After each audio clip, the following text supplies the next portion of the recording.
Magandang araw po sa inyong lahat, mga kalahi. Anyari kay Madriaga? Bakit biglang umaatras kayo? Ha? Natatakot ba? Natatakot kayong mabuking? Dahil yung testigo nyong kidnapper ay tanim witness lang.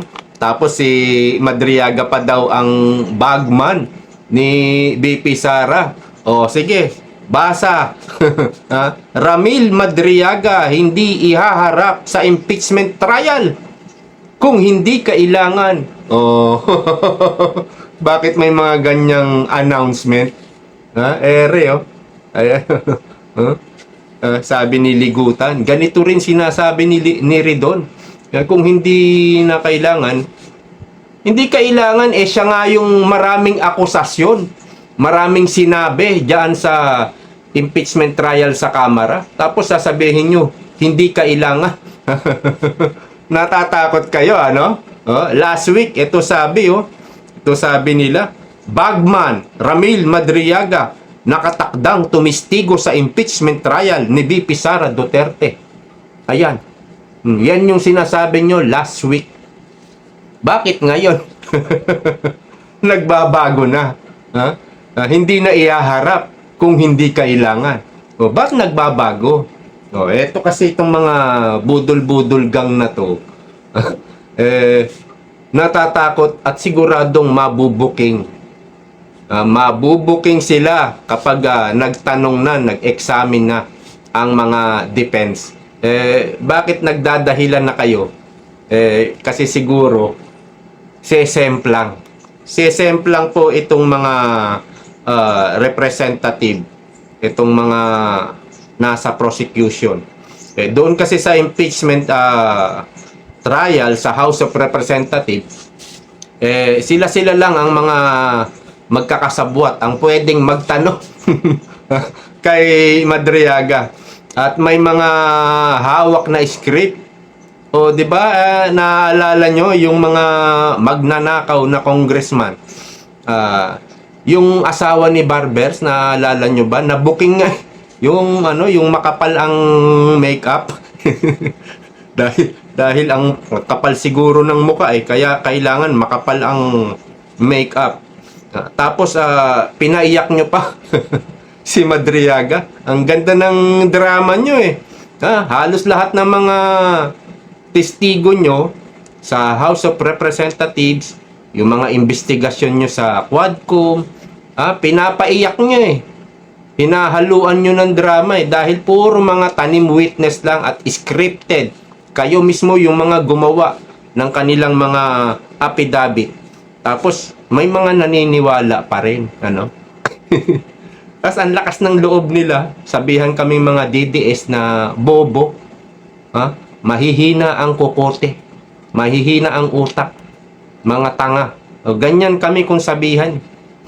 Tapos ngayon, sino ngayon ang nagmumukhang bobo sa mga naniniwala sa mga kasinungalingan nitong mga nasa prosecution? O ngayon, sinungaling na prosecution, bakit may mga announcement kayo na ganyan? Hindi nyo ihaharap si Madriaga. Alam nyo dahilan? Dahilan po ng mga pag-aatras, pagbabago-bago ng isip. Kasi doon sa House of Representatives, bawal nga i-cross-exam. Diba sinabi ni Luis Troyan? Teka, wala na yata. Sinabi ni Luis Troyan yung mga abogado ni BP Sara, bawal magtanong doon na sa impeachment trial sa Kamara. Sinabihan ba ni Luis Tro? Diba mga kupal lang? Mga kupal lang tong mga to. Ikaw, Luis Tro, matapang ka lang sa teritoryo mo sa Kamara. Puro bendalo kasi yung mga pinagagawa nyo doon sa Kamara. Pero dito sa impeachment sa Senado, hindi uubra yung mga pangwawalangyaan nyo sa Senado dahil pwede nang i-cross exam si Madriaga. Oo, Luistro. Ha? Hindi mo hawak ang beat sa impeachment trial, sa impeachment court sa Senado. Sa Congress lang, doon lang sa Kamara, doon hawak mo ang beat. Dahil mga siga kayo doon, teritoryo nyo yon. Pero dito sa impeachment court sa Senado, hindi mo na hawak ang beat. May sinasabi pa si Redon, si Barbers, noong titistigo yung nung tumistigo yung taga Land Bank. Sabi, ay ganito yun, ito yung sinasabi ni Madriaga, yung bag, ito yung pinaglagyan ng pera, tapos ano, Luistro, hindi nyo na ihaharap si Madriaga, o di ba, mga Marcos loyalist, mga Dilawan, NPA, hindi ba pinagluloko lang kayo? At naniniwala pa rin kayo hanggang ngayon. Pero akala nyo ba makakaligtas itong mga budol-budol gang na ito? Hindi nyo ba alam? Yung depensa, sinabi na nila, kukunin nilang testigo, si Trillanes at si Madriaga, kung hindi ako nagkakamali. Si Trillanes, sigurado tayo. Ang alam ko, pati si Madriaga, pag naglatag na ng ebidensya ang defense, at harap na ng mga testigo, diyan na kayo, diyan na yung bloodbath na tinatawag. Diyan na kayo eembang. Hindi po pwedeng hindi umattend si Trillanes, isasabpi na yan. Ganon din si Madriaga. Ang hindi ako sure kung kukuning witness si Madriaga. Pero alam ko dalawa, si Trillanes sigurado, pati si Madriaga. Isasabpi na yan. Hindi nyo pwedeng iharap. Hindi nyo pwedeng hindi iharap si Madriaga. Isasabpi na yan ng impeachment court. Para gisahin ng todo-todo itong si Trillanes at si Madriaga hanggang sa magmantika. Yang dalawang sinungaling na yan. Pero unfair po yan. Ang ginagawa ng prosecution. Kasi si Madriaga, madami pong akusasyon. Marami nang pinagsasabi laban kay BP Sara doon sa Kamara. Tapos pag i-cross-examine ng defense, ayaw nyo.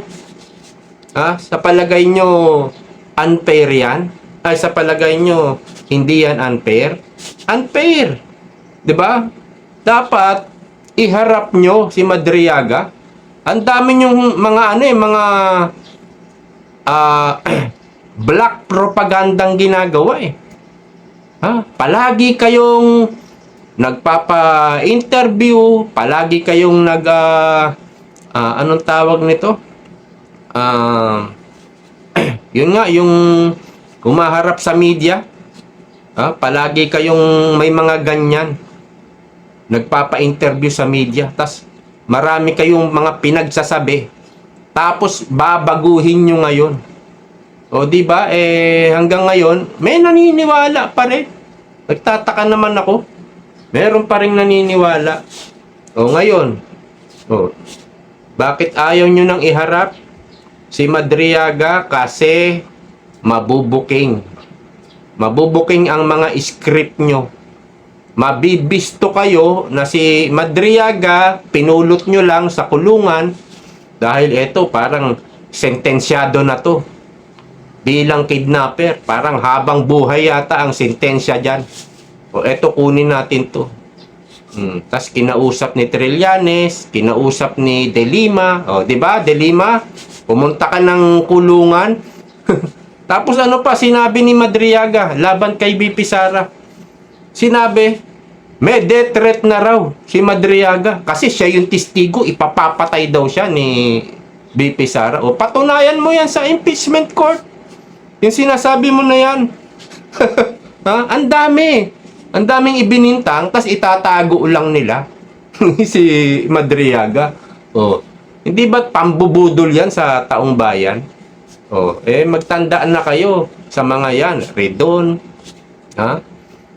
Luistro, Yung isa, yung si Adyong, Joel Chua, si Barbers.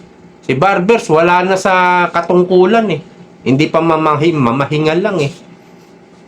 Wala pong posisyon yata si Barbers. Hindi na siya congressman. Pero salita pa rin ng salita. Paano pa rin, pa-interview pa rin ng pa-interview. Naghahasik pa rin ng kadamonyohan sa buong mundo. Itong si Barbers. At sino pa yung mga palaging nambubudol, gumagawa ng black propaganda laban sa mga Duterte. Dapat iharap nyo si Madriaga dahil unfair yan. Marami na siyang bintang, akusasyon, paninira kay BP Sara. Doon niya sabihin sa impeachment court na nakapanumpa. Doon niya sabihin at payagan nilang i-cross-examine para mapatunayan na talagang itong si Madriaga ay nagsasabi ng totoo or scripted lang yung kanyang mga pinagsasabi. See you next time.